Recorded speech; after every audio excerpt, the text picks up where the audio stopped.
بہت سارے لوگوں کا یہ سوال ہے کہ اگر دجال یہی ایجادات ہیں، یہ ٹیکنالوجی ہے، یہ مشینیں ہیں، یہ اشیاء ہیں، تو پھر یہ سب کچھ تو مکہ و مدینہ میں موجود ہے، یہ سب کچھ تو مدینہ میں موجود ہے۔ حالانکہ رسول اللہ صلی اللہ علیہ وآلہ وسلم نے یہ کہا تھا کہ دجال مدینہ میں داخل نہیں ہو سکے گا۔ اس لیے اگر یہ سب کچھ دجال ہے تو یہ مدینہ میں داخل کیسے ہو سکتا ہے؟ اگر وہاں یہ سب کچھ موجود ہے تو اس کا مطلب یہ ہے کہ یہ دجال نہیں ہو سکتا، یا پھر اگر یہی دجال ہے تو پھر یہ واضح کیا جائے کہ ایسا کیوں کر ہوا کہ دجال مدینہ میں داخل ہو گیا۔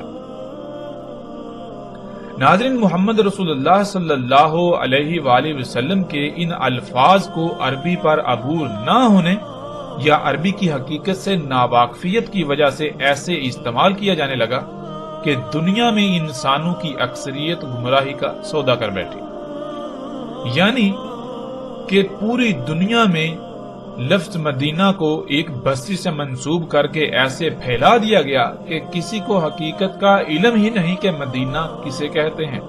مدینہ عربی کا لفظ ہے، مدینہ کسے کہتے ہیں کسی کو اس کا علم ہی نہیں۔ ناظرین، دنیا میں ایک کہاوت بولی جاتی ہے کہ جھوٹ اتنا بولو کہ تمہیں خود کو بھی شک ہونے لگے کہ کہیں جو تم بول رہے ہو وہ سچ ہی تو نہیں۔ اس محاورے کی حقیقت یہ ہے کہ جب آپ نے ایک غلط بات کو لوگوں کے اذہان میں راسخ کرنا ہو تو اس کے لیے دلائل کا ہونا ضروری نہیں ہے، بلکہ اس بات کا زیادہ سے زیادہ عام کیا جانا ضروری ہے۔ جب بات اکثریت کی زبان پر آ جائے گی تو لوگ خود بخود اسے تسلیم کر لیں گے، دلیل کی طرف ان کی توجہ ہی نہیں جائے گی، کیونکہ اکثریت کے مان لینے یا کہنے کی وجہ سے کوئی بھی دلیل کی ضرورت محسوس ہی نہیں کرے گا، اور اکثریت کا کہنا، اکثریت کا مان لینا یا اکثریت کے الفاظ ہی بذات خود دلیل بن جائے گا۔ پھر جب کبھی اس کے مقابلے میں سچ سامنے آ بھی جائے تو لوگ سچ کو ہر طرح کی دلیل ہونے کے باوجود بھی تسلیم کرنے کی بجائے آگے سے یہی جواب دیں گے کہ یہ بات تو ہم نے پہلے کبھی سنی ہی نہیں، اور اکثریت اس کے برعکس وہی کہتی ہے جو پہلے سے ہم اس بارے میں رائے یا نظریہ رکھتے ہیں۔ یوں سچ کی خود بخود موت ہو جائے گی اور سچ بیان کرنے والوں کو سخت سے سخت حالات کا اور سخت سے سخت رد عمل کا سامنا کرنا پڑے گا۔ سچ بیان کرنے والے کو الٹا دنیا نہ صرف تحقیر کا نشانہ بنائے گی، حقارت کی نگاہ سے دیکھے گی، بلکہ ہر ممکن حد تک تہمت و ملامت کا نشانہ بنائے گی۔ ہر کسی کا یہی جواب ہوگا کہ پہلے کیا ہر کوئی غلط تھا؟ جو ہمارے آباء و اجداد، ہمارے علماء اس کے برعکس آج تک ہمیں بتاتے رہے، آج تک ہمیں سکھاتے رہے، جو آج تک ہم سنتے رہے، کیا وہ سب کے سب غلط ٹھہرے اور اکیلے تم صحیح؟ یہ کیسے ہو سکتا ہے؟ یعنی وہی بات کہ سچ کے لیے خواہ کتنے ہی دلائل کیوں نہ دیے جائیں، کتنے ہی دلائل سے سچ کو سامنے کیوں نہ لے آیا جائے، اسی جواب کا سامنا کرنا پڑے گا کہ پہلے آج تک کیا سب غلط تھے اور اکیلے تم سچے؟ آج تک کسی کو سمجھ نہیں ہے اور آج تمہیں سمجھ آ گئی۔ اس بات سے بالکل غافل کہ ہر شے کا، ہر کام کا ایک وقت ہوتا ہے اور اللہ سبحانہ و تعالی وقت سے پہلے کوئی کام نہیں کرتا۔ ناظرین، بالکل یہی دین اسلام کے ساتھ بھی کیا گیا اور جو ہمارا موضوع ہے وہ بھی اسی کا شکار بنا دیا گیا۔ رسول اللہ صلی اللہ علیہ وآلہ وسلم نے کہا کہ دجال مدینہ میں داخل نہیں ہوگا، تو خود کو علماء کہلانے والے طبقے نے عربی کے لفظ مدینہ کے ایک ایسی بستی سے منسوب کیا کہ پوری دنیا کے انسان اس بات کو بھول گئے کہ مدینہ کسے کہتے ہیں۔ ہر کسی کے سامنے مدینہ سے مراد وہی بستی ہے جسے آج لوگ مدینہ کہتے ہیں، حالانکہ حقیقت اس کے بالکل برعکس ہے۔ حقیقت کیا ہے؟ ہم اسے اللہ سبحانہ و تعالیٰ سے سوال کرتے ہیں اور اللہ سبحانہ و تعالیٰ اپنے کلام قرآن کے ذریعے اس کا کھول کھول کر جواب دیتے ہیں۔ ناظرین، مدینہ سے مراد کیا ہے یا مدینہ کسے کہتے ہیں؟ جس بستی کو آج تک مدینہ بنا کر پیش کیا جاتا رہا، آیا کہ وہ واقعتاً مدینہ ہے، مدینہ تھی، یا پھر اس کی حقیقت کیا ہے، اس کا اصل نام کیا ہے، اس کو مدینہ کہا گیا تو کیوں کہا گیا، کب کہا گیا؟ ان تمام پہلوؤں پر بھی بات کریں گے ہر لحاظ سے کھل کر تفصیل کے ساتھ۔ فی الحال ہم یہ جانتے ہیں کہ مدینہ کیا ہے۔ اللہ سبحانہ و تعالیٰ قرآن میں سورہ زاریات کی اس آیت میں کہتے ہیں اور ہر شے سے خلق کیا ہم نے اس کا جوڑا۔ اس قانون کے مطابق لفظ مدینہ کا بھی اللہ سبحانہ و تعالیٰ نے جوڑا بنایا جو کہ اس کی ضد کریا ہے، اور قرآن میں یہ لفظ بکثرت استعمال ہوا ہے۔ آتے ہیں ناظرین لفظ مدینہ کی طرف۔ لفظ مدینہ عربی کا لفظ ہے جو مجموعی طور پر 3 الفاظ کا مجموعہ ہے، جن میں سے 2 الفاظ 2 حروف ہیں اور ایک لفظ 3 حروف پر مشتمل ہے۔ پہلا لفظ جو کہ ایک حرف ہے وہ میم، دوسرا دین، تیسرا تے یا ساکت ہے۔ ان تینوں کو جب ملایا جائے تو لفظ مدینہ وجود میں آئے گا۔ عربی کے اصول کے مطابق اس لفظ کے آخر میں آنے والا حرف تے ہے کی آواز دے گا، بشرطے کہ اس کے آگے کسی دوسرے لفظ کا استعمال نہ ہو، یعنی یہ لفظ آگے کسی دوسرے لفظ سے نہ جڑ رہا ہو۔ یعنی اگر تے کسی ایسے لفظ کے آخر میں استعمال کیا جائے جس کے آگے کوئی دوسرا لفظ نہ ہو تو تے ساکت ہو جائے گی، یوں پیچھے محض ہے رہ جائے گی اور اسی کی آواز دے گی۔ جیسے مثال کے طور پر صرف اسی لفظ کو لے لیں، لفظ مدینہ یا المدینہ، جب اس کو لکھا جائے گا تو اس کو اس طرح لکھا جائے گا جیسے آپ سکرین پر دیکھ رہے ہیں، یعنی اس کے آخر میں تے کو لکھا جائے گا، لیکن جب اس کو پڑھا جائے گا تو تے ساکت ہو جائے گی، صرف ہے کی آواز سے پڑھا جائے گا۔ جب اسے پڑھا جائے گا تو تے ہے کی آواز دے گی، اور اگر آگے کسی دوسرے لفظ کے ساتھ جڑ رہا ہو تو پھر تے ساکت نہیں بلکہ تے ہی پڑھا جائے گا۔ مثال کے طور پر جیسے آپ سکرین پر دیکھ رہے ہیں لفظ مدینہ المکرمہ، یعنی کہ لفظ مدینہ اس کے آگے ایک ساتھ دوسرا لفظ جڑ گیا المکرمہ، تو اب تے جو ہے وہ ساکت نہیں ہوگی بلکہ تے ہی پڑھی جائے گی۔ اب آتے ہیں لفظ مدینہ کے معنی کی طرف۔ جیسا کہ ہم پہلے ہی بیان کر چکے ہیں کہ لفظ مدینہ میم، دین اور تے یا ساکت تے یعنی ہے سے مل کر بنا ہے، تو اس میں اصل لفظ دین ہے۔ یوں سب سے پہلے ہم پر فرض ہے کہ اس لفظ کو سمجھیں، ورنہ ہم لفظ مدینہ کو نہیں سمجھ پائیں گے۔ ناظرین عربی کا یہ اصول ہے کہ جب بھی کسی لفظ کے شروع میں میم استعمال ہوتا ہے، اگر وہ لفظ کے اصل حروف میں سے نہیں ہے، یعنی الگ سے ساتھ میں استعمال کیا گیا ہے، الگ سے ساتھ میں جڑ رہا ہے، تو میم موجودگی کے اظہار کے لیے استعمال ہوتا ہے۔ یعنی جب بھی کسی لفظ کے شروع میں میم استعمال ہوتا ہے تو میم موجودگی کے کسی شے کی موجودگی کے اظہار کے لیے استعمال کیا جاتا ہے۔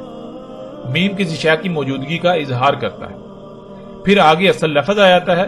پھر اسی طرح عربی کا اصول ہے کہ ہے جو ہے وہ اشارے کے لیے استعمال ہوتا ہے، ہے کا جو حرف ہے وہ اشارے کے لیے استعمال ہوتا ہے، اور تے جو ہے وہ براہ راست جو عوامل ہوتے ہیں ان کے لیے استعمال ہوتا ہے، یعنی کہ وہ کون سی شے ہے جس کی طرف اشارہ کیا جا رہا ہے، براہ راست جب اس کا ذکر کرنا ہو تو ہے نہیں بلکہ تے کا استعمال ہوگا۔ تو ناظرین اس لفظ میں جو اصل لفظ ہے دین۔ دین کے شروع میں میم استعمال ہوا اور اس کے آخر میں ہے استعمال ہوا۔ میم کسی بھی لفظ کے جب شروع میں استعمال ہوتا ہے تو میم موجودگی کا اظہار کرتا ہے۔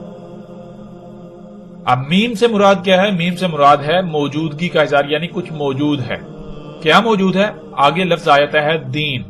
جب ان دونوں الفاظ کو ملایا جائے گا تو لفظ بنے گا مدین۔ مدین کے معنی بنیں گے کہ دین موجود ہے۔ اب دین کہاں موجود ہے اس طرف اشارہ کرنا ضروری ہے، یعنی اب سوال یہ پیدا ہوتا ہے کہ دین کہاں موجود ہے؟ تو جہاں دین موجود ہے اس طرف اشارہ کرنے کے لیے آگے ہے کا استعمال کیا جاتا ہے، یعنی آگے ہے جب آئے گی تو یہ لفظ بن جائے گا مدینہ، یعنی کسی طرف اشارہ کیا جا رہا ہے اور کہا جا رہا ہے کہ یہاں دین موجود ہے۔ اب وہ کون سی جگہ ہے، کون سا خطہ ہے، اگر اس کا نام بتانا ہے یعنی براہ راست اس کا ذکر کرنا ہے تو ہے کی بجائے تے کا استعمال ہوگا، یعنی پھر مدینہ نہیں بلکہ مدینہ المکرمہ یا مدینہ آگے جو بھی وہ ہوگا اس کا نام استعمال کیا جائے گا۔ اگر نام موجود نہیں ہے تو پھر محض اشارے کے لیے تے نہیں بلکہ ہے استعمال کیا جائے گا۔ اب ناظرین ہم پر سب سے پہلے یہ فرض ہے کہ ہم لفظ دین کو سمجھیں۔ جب تک ہم لفظ دین کو نہیں سمجھ سکیں گے تب تک ہم مدینہ کو نہیں سمجھ سکیں گے۔ دین کیا ہے؟ جب بھی کسی سے سوال کیا جائے تو فوراً یہی جواب ملے گا کہ دین اسلام ہے۔ اور اسلام کیا ہے؟ اس کے لیے پوری دنیا میں پھر انسانوں کے نزدیک ایک خاص نظریہ ہے، ایک عقیدہ ہے کہ باقی مذاہب کی طرح ایک دائرہ ہے جس میں ایک کلمے کے اقرار سے داخل ہونے کا رستہ ہے اور باہر نکلنے کا کوئی رستہ نہیں۔ یعنی آج پوری دنیا جسے اسلام کا نام دیتی ہے اور پکارتی ہے۔ ہم اس پر تو فی الحال بات نہیں کریں گے، گزشتہ ایک ساتھ میں بھی اس پر مختصراً بات ہو چکی، بلکہ ہم لوگوں کے ان عقائد و نظریات کو ایک طرف رکھتے ہوئے اللہ سبحانہ و تعالیٰ سے اس کا سوال کریں گے اور اللہ سبحانہ و تعالیٰ اپنے کلام قرآن سے اس کا کھل کر جواب دیں گے۔ جب ہم اللہ سبحانہ و تعالیٰ سے یہ سوال کریں کہ دین کیا ہے تو اللہ سبحانہ و تعالیٰ قرآن میں بالکل صراحت کے ساتھ اس بات کا جواب دے دیتے ہیں کہ دین کیا ہے۔ سورہ روم کی آیت نمبر 30 میں اللہ سبحانہ و تعالیٰ کہتے ہیں، پس قائم ہو جا، پس قائم کر اپنے روح کو، تیرا جو روح ہے اسے ہر طرف سے کاٹ کر، تیرا جو روح ہے اسے ہر طرف سے کاٹ کر، ہر طرف سے کاٹ کر بالکل یکسو یک روح ہو جا دین کے لیے، یک روح ہو کر دین کے لیے قائم ہو جا۔ پھر دین کیا ہے؟ اللہ سبحانہ و تعالیٰ اس کا جواب دیتے ہیں، فطرت اللہ، اللہ کی فطرت تھی۔ دین کیا ہے؟ دین وہ فطرت تھی، اللہ کی فطرت۔ کون سی فطرت؟ اس کا بھی اللہ سبحانہ و تعالیٰ آگے جواب دیتے ہیں، اللاتی فطر الناس علیہا، وہ فطرت جس پر اللہ سبحانہ و تعالیٰ نے انسانوں کو فاطر کیا۔ یعنی کہ فطرت کیا ہے؟ فطرت کو اگر جاننا ہے تو غور کرو، پیچھے جاؤ، جب انسانوں کی بنیاد رکھی، جب انسانوں کو دنیا میں لے کر آئے تو اس وقت دنیا کس حالت میں تھی، دنیا میں کیا تھا، کیسا تھا۔ یعنی کہ فطرت کہتے ہیں جس طرح جیسا اللہ سبحانہ و تعالیٰ نے خلق کیا بغیر کسی رائے برابر بھی تبدیلی کے، بالکل ویسے کا ویسا۔ جیسے اللہ سبحانہ تعالیٰ نے انسانوں کو خلق کیا، تمام مخلوقات کو خلق کیا، جیسی ضروریات اللہ سبحانہ تعالیٰ نے خلق کی تھیں ان میں کسی قسم کی کوئی بھی رد و بدل نہ ہو، ویسے کی ویسے ہی رہنے دی جائیں، ویسے کی ویسے ہی ہوں، اور انہی سے اپنی ضروریات کو پورا کیا جائے، انہی پر ڈٹا جائے، انہی پر توکل کیا جائے۔ یہ ہے فطرت، یہ ہے دین۔ پھر آگے اللہ سبحانہ تعالیٰ کہتے ہیں، لا تبدیل لخالق اللہ، کہ نہیں ہے تبدیلی، تبدیلی کے متحمل ہے ہی نہیں اللہ کی خلق، اللہ کی خلق کے لیے تبدیلی ہے ہی نہیں، یعنی اللہ سبحانہ تعالیٰ نے اپنی خلق کے لیے تبدیلی رکھی نہیں۔